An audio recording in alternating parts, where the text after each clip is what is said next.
Sudah absen semuanya 33 orang ya. Ini ada satu lagi tambahan nih. Siapa namanya?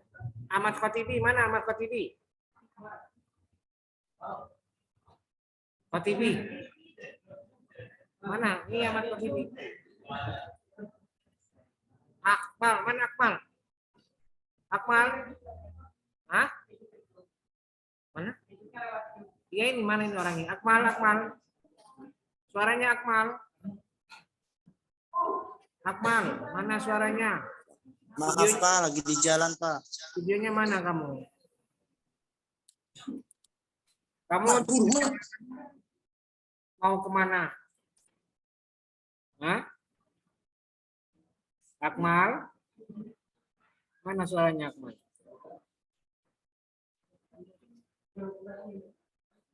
Akmal, kamu ada di mana posisinya kamu? Kenapa tidak masuk? Nah, suaranya Akmal. Suara. Hadir Pak, hadir. Ya, kamu kenapa tidak masuk? Alasannya apa? Kenapa Pak? Nggak masuk kenapa? Alasannya kenapa? Ada acara keluarga Pak di Tangerang, suruh balik sekarang katanya Pak. Soalnya acara habis maghrib. Sudah. Berikutnya Anwar, Khairul Anwar. Mana ini? Ada orangnya di sini. Hadir Pak. Ada di mana sekarang posisi kamu? Lagi di jalan Pak, mau pulang ke rumah Pak. Ada ini selamatan Pak. Guru mau umroh. Ya sudah. Ya. Oke, baik ya sudah. Sekarang perhatikan. Oke, baik ya. Kita mulai ya. Jadi gini.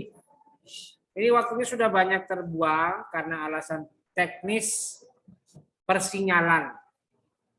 Tadi tiba-tiba sinyal Indosat saya drop. Saya ubah ke WiFi kampus juga drop, nggak bisa. Jadi ya sudahlah. Saya restart ulang HP saya, baru bisa ini. Jadi ya mohon dimaklumi. Tapi otomatis juga berpengaruh pada perkuliahan kita.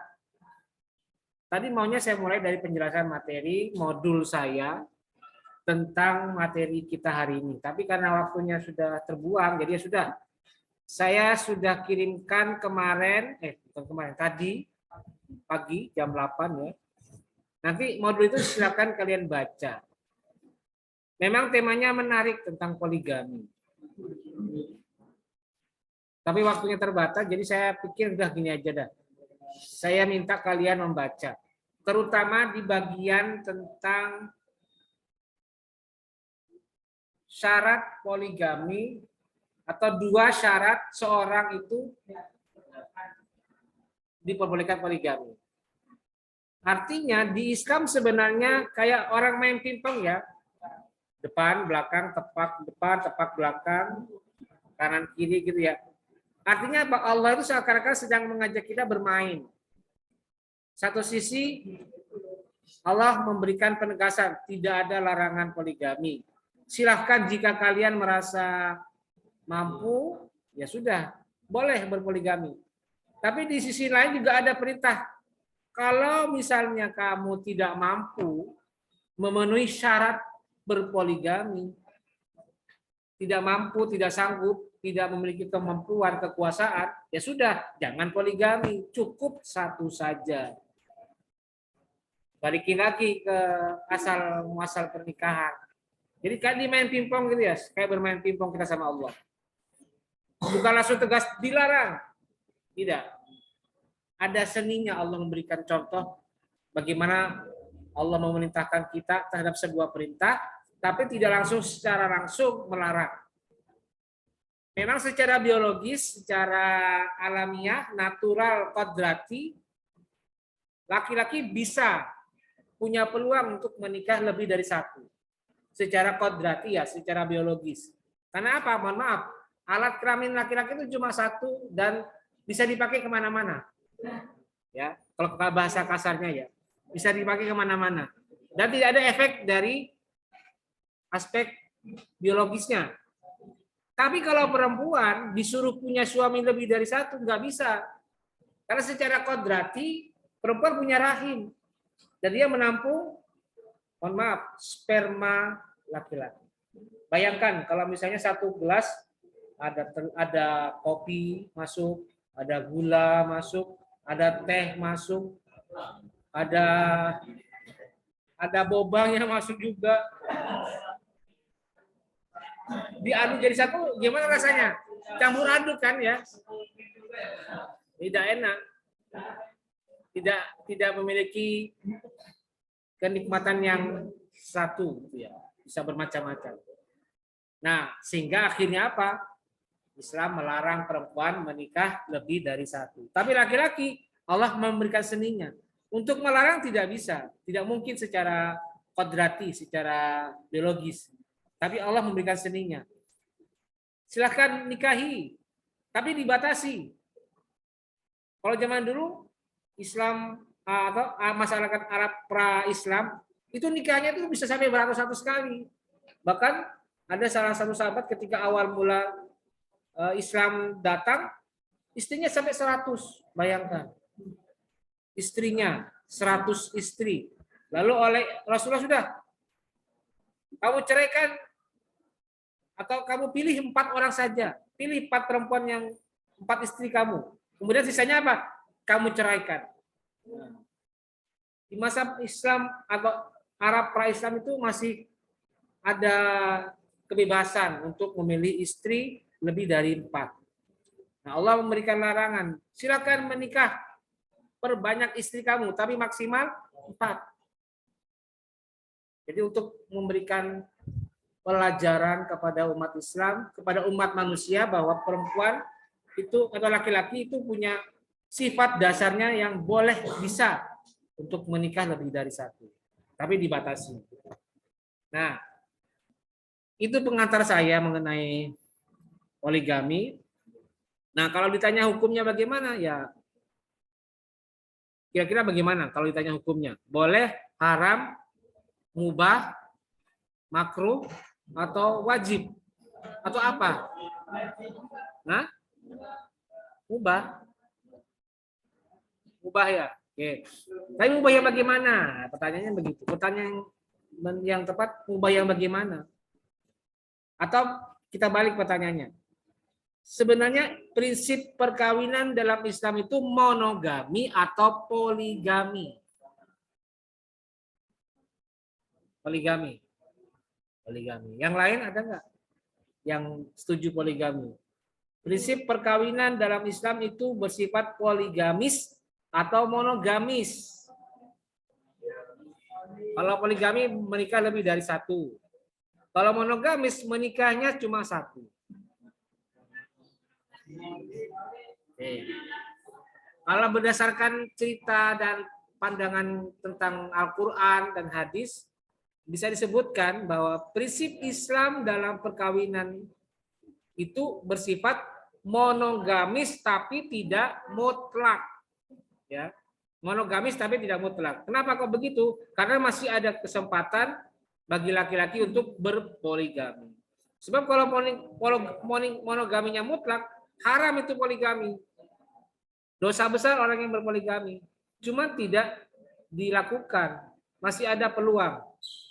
Fankihu ma tobalakum minan nisa masna wa sulasa wa ruba'. 4. Maksimal 4. Dilanjutkan oleh ayat berikutnya, An-Nisa ayat 3, wa in khiftum alla ta'dilu fawahidatan aw ma malakat aymanukum. Jadi kalau tidak mampu kamu berpoligami, kalau takut kamu tidak mampu atau tidak mampu bersifat adil, maka cukuplah dengan 1 orang istri. Jadi intinya kalau menurut saya prinsip perkawinan dalam Islam adalah monogami tidak mutlak.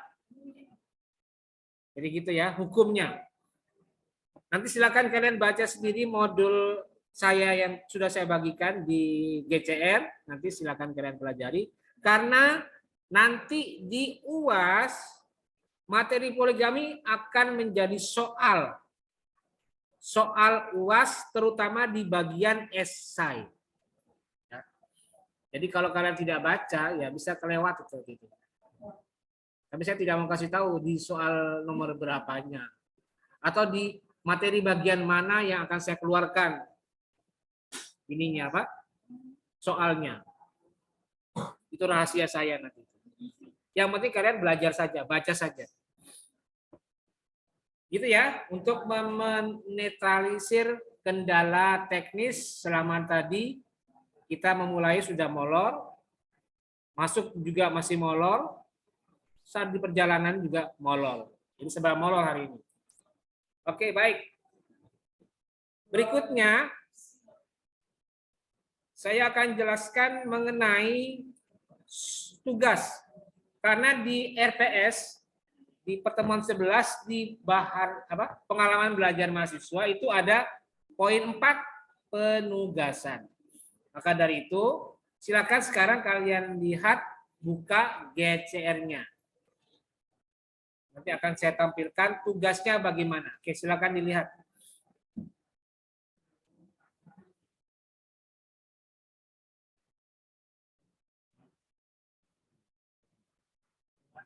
Ya sabar, saya sedang proses loading, sabar. Iya, ya baguslah semangat.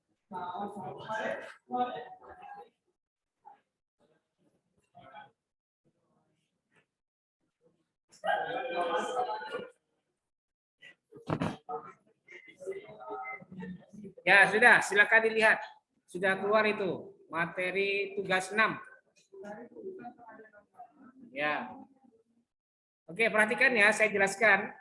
Untuk tugas 6 yang berhubungan dengan materi tentang poligami, tugas kalian adalah mencari dan menganalisis putusan pengadilan agama tentang izin poligami. Izin poligami. Karena di modul saya kan sudah ada penjelasan bahwa dalam perundang-undangan di Indonesia, seorang yang mau memutuskan untuk beristri lebih dari satu itu harus mengajukan izin poligami. Kemana? Ke pengadilan agama. Sebab kalau tidak diizinkan, maka dimungkinkan atau dipastikan laki-laki yang berpoligami tanpa izin pengadilan agama, maka dia akan dicap sebagai pelaku poligami liar. Liar, bukan ilegal. Ada istilah poligami liar. Sudah saya jelaskan di modul. Nanti silakan kalian baca sendiri. Apa itu poligami liar? Dan kalau tidak mau disebut dicap sebagai liar, maka harus ada izin poligami. Dan diputuskan oleh pengadilan agama diizinkan atau tidak. Nah, kalau sudah diizinkan, nanti baru putusan pengadilan agama tentang izin poligami ini dibawa oleh yang bersangkutan ke mana? Ke KUA untuk dilakukan proses administrasi pencatatan perkawinan. Yang keberapa? Yang kedua, ketiga, atau keempat gitu ya. Sehingga dianggap sah poligaminya. Nah, kalian saya minta untuk mencari putusan pengadilan agama di tingkat pertama ya, ingat, bukan PTA tapi PA, pengadilan agama itu pengadilan tingkat 1. Kalau pengadilan tingkat 2 banding itu PTA. Kalau pengadilan tingkat kasasi itu Mahkamah Agung, MA. Yang saya minta kalian cari PA, pengadilan tingkat 1 yang membicarakan tentang izin poligami. Caranya gimana Pak mencari putusannya? Nah, carilah kalian ke direktori putusan Mahkamah Agung. Saya sudah carikan. Ini yang di Zoom meeting enak karena bisa langsung lihat. Akmal, Peter, dan Irfan Alfi, Khairul Anwar ini bisa melihat. Kalau kalian mau lihat ya nggak tahu kalau yang di kelas ini nggak ngerti saya. Kan apa? Fokusnya hidup nggak ini fokusnya?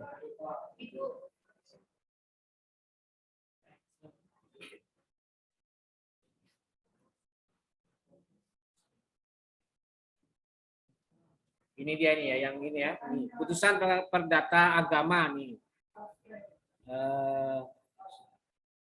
dia di bagian ini, izin poligami ini ya. Nah, siapa namanya? Akmal, bisa lihat nggak kamu? Akmal. Jangan-jangan kamu tidur ini. Khairul, Anwar. Bisa Pak, bisa. Oke, Maaf Pak tadi. ya sudah ada apa-apa. Yuk, bisa lihat ini ya, ini ada kalimat izin poligami.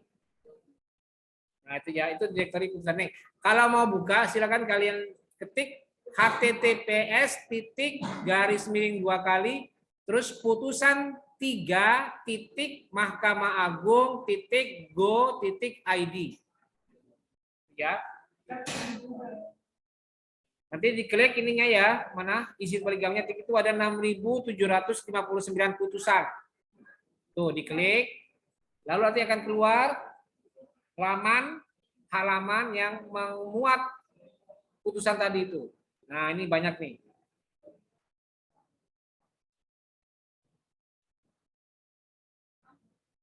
Saya ambil contoh yang PA Probolinggo nih, coba ya saya bukakan ya, nih. Buka nih, coba.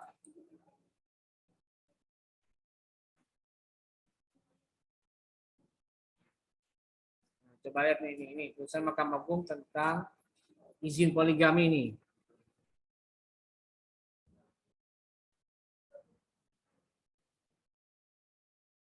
Agak lambat ini, misalnya HP saya apa? Kartu saya lambat.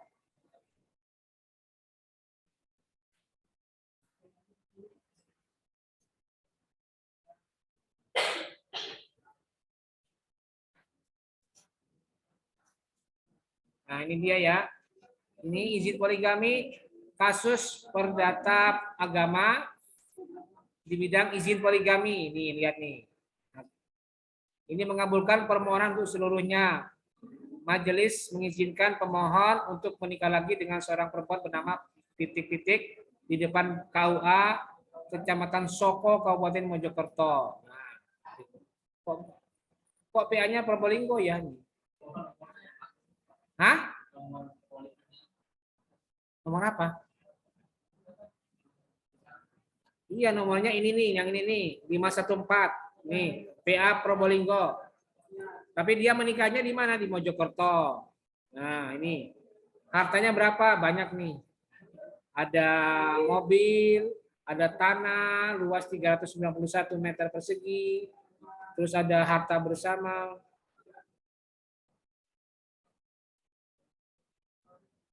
Nah, ini kan ada versi PDF-nya. Silakan diklik. Mana yang diklik? Itu download PDF tuh. Nah, itu ya. Jadi gini, saya kembali ke tugasnya. Jadi gitu ya contohnya ya. Ingat, yang diambil adalah putusan izin poligami. Kalau misalnya kalian cek di situ ternyata bukan izin poligami, tapi sengketa harta gono gini, ya berarti kan bukan izin poligami. Hati-hati, dibaca baik-baik. Nah kemudian setelah kalian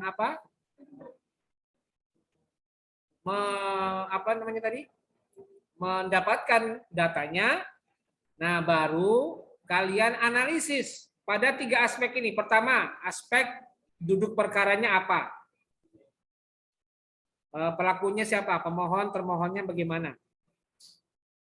Kemudian alasan pengajuan izin poligaminya apa? Apa alasannya kok dia mau poligami? Dicek di putusan itu. Kemudian yang ketiga, bagaimana putusan majelis hakimnya? Apakah mengizinkan atau tidak? Diizinkan atau tidak? Nah, biasanya kalau izin poligami itu tidak menampilkan nama pemohonnya. Kenapa? Ini bersifat rahasia. Yang penting kalian tahu putusannya nomor berapa, PA mana, gitu ya. Dan ingat, setiap mahasiswa ini kan individu ya, tugasnya individual. Setiap mahasiswa harus berbeda putusannya, tidak boleh sama. Tidak boleh sama. Makanya harus dicek. Misalnya, siapa namanya kamu? Hah? Ari Yustia. Sama ini Istiana. Kamu cek. Is, kamu PA mana? Oh, saya PA Serang. Oh, kamu mana? PA Tiga Raksa ya, berarti kan beda. Kalau misalnya sama-sama PA Serang misalnya, cek putusannya sama enggak? Nah, intinya enggak boleh sama. Putusannya enggak boleh sama atau PA-nya sama. Enggak boleh. PA dan putusannya sama enggak boleh. Kalau ketahuan, misalnya ketemu nih, ada yang saya temukan sama putusannya, pembahasannya sama, cuma copy paste kayaknya. Nanti yang meniru dan yang ditiru saya kurangi nilai. Dua-duanya. Saya tidak mau tahu. Pak, saya diambil data saya, Pak. Dia yang meniru saya, Pak. Ya sudah, kamu juga kena. Jadi tidak boleh sama, harus berbeda. Jadi nanti untuk memastikan beda, kalian sesama kelas HKIC ya koordinasi. Kamu PA mana ini? Udah dapat belum? Oh, udah dapat nih. PA mana? Oh, ternyata PA Bengkulu. Saya PA Jayapura misalnya. Dapat. Udah beda, gitu ya. Nah, kemudian ingat ketika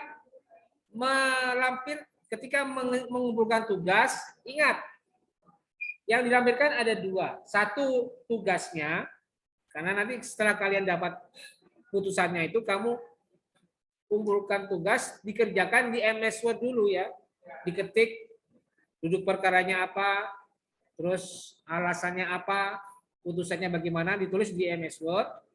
Dan nanti ketika dikumpulkan, ingat dua, satu file tadi, file apa? File tugas, dan yang kedua file putusannya yang PDF tadi itu. Untuk mengantisipasi tidak adanya kecurangan. Karena dulu di semester yang lalu itu pernah ada yang ngumpulin cuma tugasnya aja, tapi lampirannya tidak ada. Jadi saya bingung untuk melihat benar nggak yang ditulis itu, ya. Oke. Dan batas akhirnya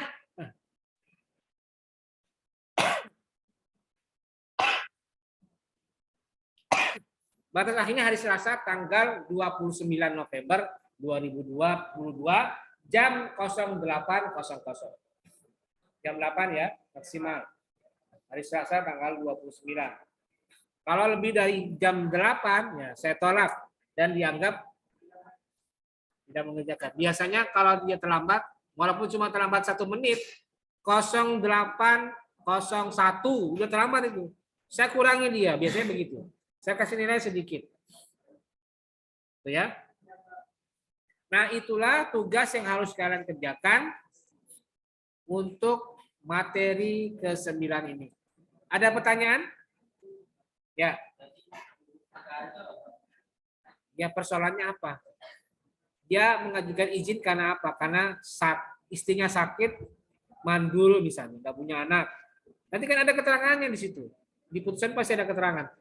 Kenapa diajukan permohonan izin poligami? Karena dia setelah diizinkan oleh istrinya untuk menikah lagi karena istrinya sudah divonis oleh dokter mandul karena rahimnya sudah diangkat karena penyakit kista misalnya dan sebagainya gitu ya.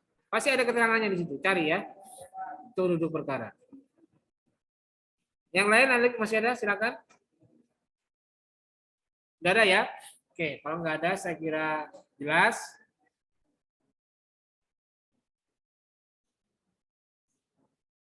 Dan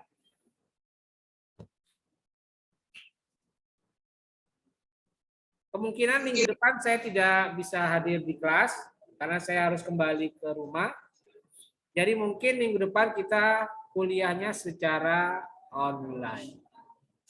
Ya, online-nya nanti terserah nanti apakah kita pakai Zoom meeting atau hanya pengiriman video. Lihat besok aja. Baik, saya kira cukup materi perkuliahan kita pada hari ini. Terima kasih dan kita akhiri dengan bersama-sama membaca lafaz hamdalah. Alhamdulillahirabbil alamin. Amin. Oke, sebelum terakhir saya mau cross check dulu. Ini nama-namanya mahasiswa yang sudah absen. Tuh bagus, Peter, oke sudah. Istiana, Khairul Anwar sudah tadi ya. Dikri Nugraha, Muhammad Rizki, Amar Kurniawan, Fathur Rahmah, Putri Puna, Muhammad Syihabuddin, Laila Dewi, Hermalia, Yafa Yurika. Yafa Yurika ada? Hah? Oh, iya. Putri Danu, Putri Suci, Hanifia, Adelia, mana? Azkia Ali, Wardatul Jannah, Anis Nurul, Ari Yustian, Akmal Fatimi sudah tadi, Yogi Noviana, Muhammad At-Taurik, mana? Fajrian Syah, Asep,